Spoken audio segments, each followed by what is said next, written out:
As part of your graduation requirements, you'll complete a resume project assigned during your junior year. You'll have 2 years to create and upload your resume to your high school and beyond plan. Whether you use it to apply for a job or simply to learn the resume writing process is up to you. Your resume isn't just for job applications. It can serve many purposes.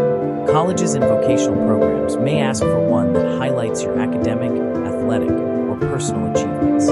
Beyond applying for your first job, you can also use your resume when seeking internships or volunteer opportunities. You might wonder what to include on a resume if you've never had a formal job. Many people think you need work experience to get hired, but you often need to be hired to gain that experience. Starting out can feel intimidating, but your life experiences count.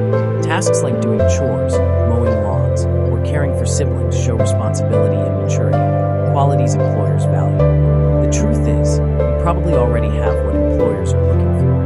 The real challenge is learning how to highlight those strengths in your resume.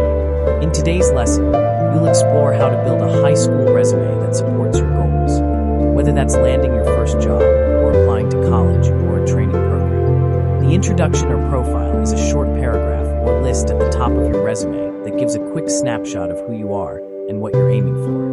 It highlights your most relevant skills, experiences, and career goals. It is important because it grabs attention fast, like an elevator pitch. It also helps employers or resume bots quickly see if you're a match. Lastly, it lets you customize your resume for each job by swapping in keywords from the job ad. The skills section lists the abilities you bring to the table, both soft skills, like teamwork and communication, and technical skills, like Google Workspace or coding. It is important because it shows what you're capable of, even if you don't have much job experience. It also helps match your resume to the job description. Lastly, it gives employers a quick way to see your strengths. The education section is where you list your school, graduation date, or expected date, and any relevant coursework or training. It is important because it shows your academic background. It also highlights classes or certifications that relate to the job. Lastly, it helps employers understand where you are in your learning journey. The experience section covers your work history, volunteer roles, side gigs, or school projects, anything that shows responsibility and contribution. It is important because it demonstrates how you've applied your skills in real situations. It also gives proof of your reliability, teamwork, and initiative. Lastly, even unpaid or informal roles count. What matters is what you did and learned. You have 2 options if you'd like to use a resume builder to create your resume. The first is the resume builder inside the Naviance platform, which is easy to access and guides you through each section. The second option is the Pathful Resume tool, which you'll find on the Career Center page in your school's Canvas platform. To use Pathful, you'll sign in through Clever. Both tools are designed to help you build a professional resume and upload it to your high school and beyond plan. Google Docs is a great tool to use when creating your resume, even if you're using a resume builder. It lets you write freely and helps with spelling and punctuation as you go.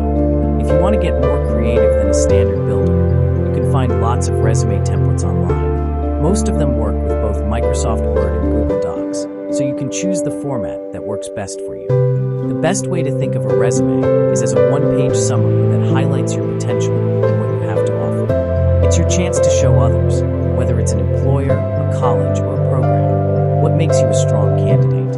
For your first resume, keeping it to one page is important. It helps you stay focused and makes it easier for others to quickly see your strengths. Start your resume by jotting down the sections you want to include. Think of it like building a rough draft. You'll fill in your information first, then transfer it into the resume builder using the correct input boxes. Most resume templates start with your contact information, your full name, phone number, and a professional email address. A good rule of thumb is to use some version of your name, like firstname.lastname@gmail.com, so it's easy to read and looks professional. The profile section, sometimes called a summary or objective, is a short, powerful introduction at the top of your resume, right below your contact information. In just 2 to 3 sentences or a few bullet points, it highlights your most relevant skills, experiences, achievements, and career goals. Think of it as your resume's elevator pitch. It's your best chance to grab attention quickly and show why you're a strong match for the job. This section also helps with keyword optimization, especially when resumes are scanned by bots called applicant tracking systems, ATS. Including keywords from the job description here boosts your chances of passing that first screening. The profile is flexible. You can tailor it for each job by swapping in keywords, adjusting your goals, or highlighting different strengths. Whether you're a recent graduate, changing careers, or have a gap in employment, this section lets you set a confident, professional tone and show your potential right away. Key skills on a resume are the specific abilities, competencies, and attributes that you possess which are directly relevant and valuable to the job you're applying for. Listing key skills on your resume is essential because it helps both technology and people quickly understand what you bring to the table. Most companies use applicant tracking systems, ATS, to scan resumes for specific keywords, often the exact skills mentioned in the job description. If your resume doesn't include those keywords, it might be filtered out before a human ever sees it. A dedicated skills section ensures those keywords are easy to find. It also helps recruiters, who spend just seconds scanning resumes, quickly spot your core strengths. By listing skills that match the job requirements, you show that you've read the posting and understand what the role needs, proving you're not just sending out generic applications. Your skills communicate your value, especially if you're a high school student without much paid work experience. They can highlight what you've learned through volunteering, school projects, or extracurriculars. Strong, relevant skills can also set you apart from other candidates, influence your starting role, and even affect your salary. In short, your skills section is one of the most powerful tools on your resume. It's how you show what you're capable of and why you're ready for the opportunity. Hard skills, also known as technical skills, are specific, measurable abilities that relate directly to a job or industry. These are the skills you typically learn through school, training programs, or hands-on experience. Unlike soft skills, hard skills are teachable and often come with proof, like certifications or completed projects. Examples include software proficiency, such as Microsoft Office, Google Workspace, Adobe Creative Suite, or industry-specific tools like AutoCAD or QuickBooks. Software proficiency, like coding in Python or Java, web development, data analysis, or video editing, and language fluency, Spanish, French, ASL. You can also include certifications like CPR, first aid, or IT credentials. Listing these skills on your resume shows employers exactly what you're trained to do and helps match you to roles that require those abilities. They're especially important for passing resume screenings and proving you're ready to contribute from day one. Soft skills, also known as transferable or interpersonal skills, are personal qualities that shape how you work, communicate, and solve problems. Unlike technical skills, soft skills reflect your personality, work ethic, and how you interact with others, and they're valuable in almost any job or industry. Employers look for these traits because they show how well you'll fit into a team, handle challenges, and contribute to a positive work environment. Examples of soft skills include strong communication, like writing, speaking, and listening, problem solving, such as critical thinking and conflict resolution, and teamwork, including leadership and collaboration. Skills like organization, time management, and adaptability show that you can stay focused, handle change, and keep learning. Even qualities like empathy, patience, and a positive attitude, often seen in customer service, can make a big difference. These skills help you stand out and show that you're ready to work with others, take initiative, and grow in any role. For a high school resume, you don't need to be overly specific. Employers understand that you're just starting out and won't have tons of experience yet. What matters is showing who you are and what you bring to the table, including your soft skills like communication, teamwork, or being dependable, helps you stand out from others your age.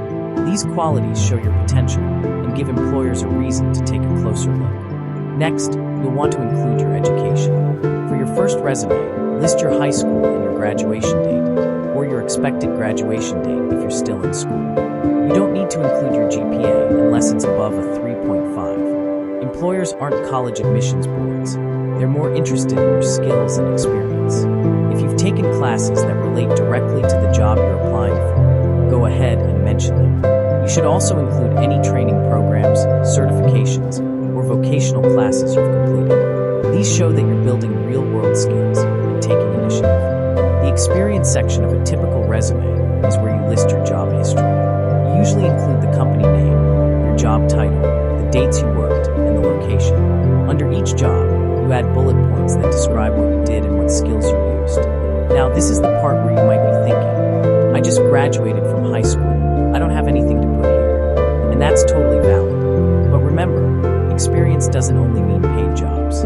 Volunteering, babysitting, helping with family responsibilities, school projects, or even informal work like yard care or tutoring all count. If it taught you something, helped someone, or showed responsibility, it's worth including. If you've never had a formal job, that's okay. You still have experiences worth sharing. Your experience section doesn't need to be limited to paid work. You can include volunteer work, whether it was for an organization, a community event, or helping someone one-on-one. You can also list extracurricular activities like sports teams, clubs, student government, or working on the school newspaper or yearbook, especially if you helped with organization, writing, or photography.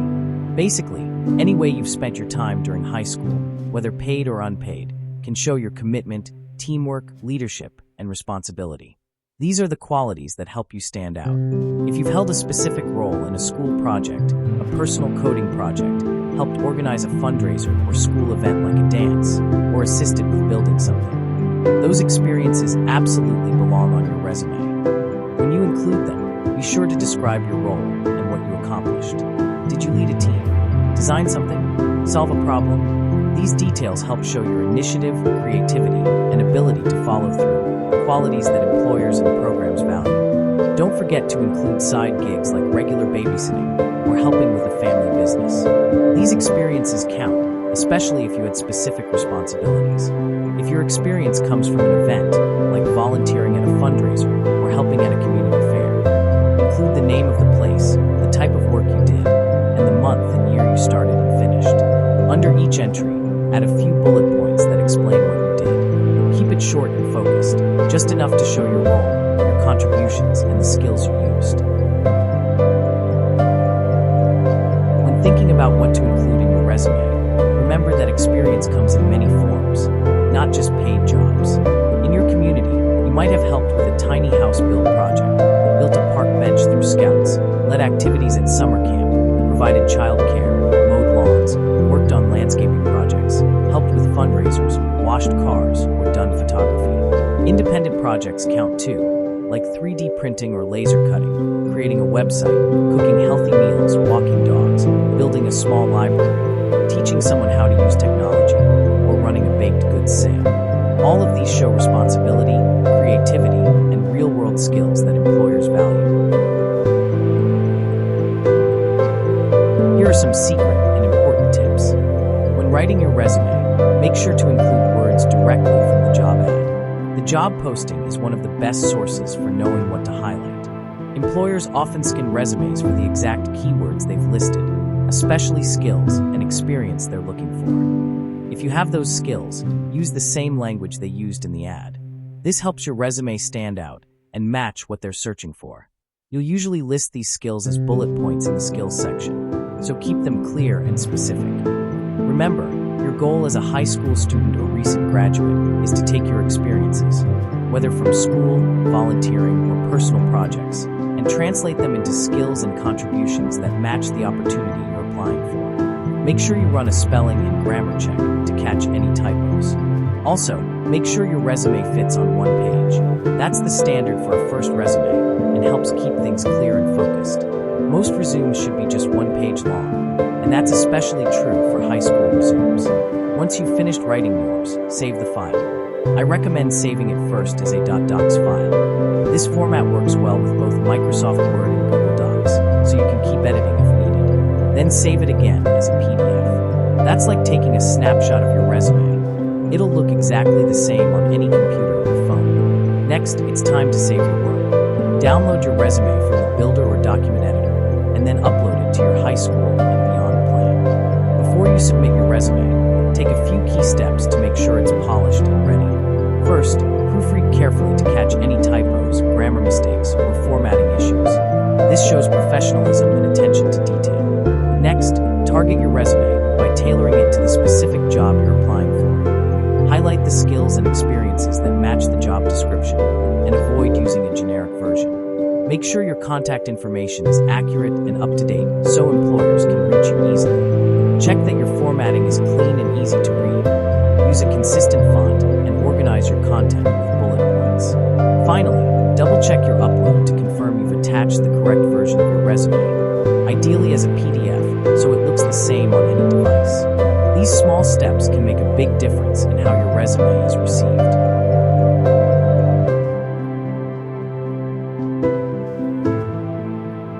See, you've probably got more experience than you realized.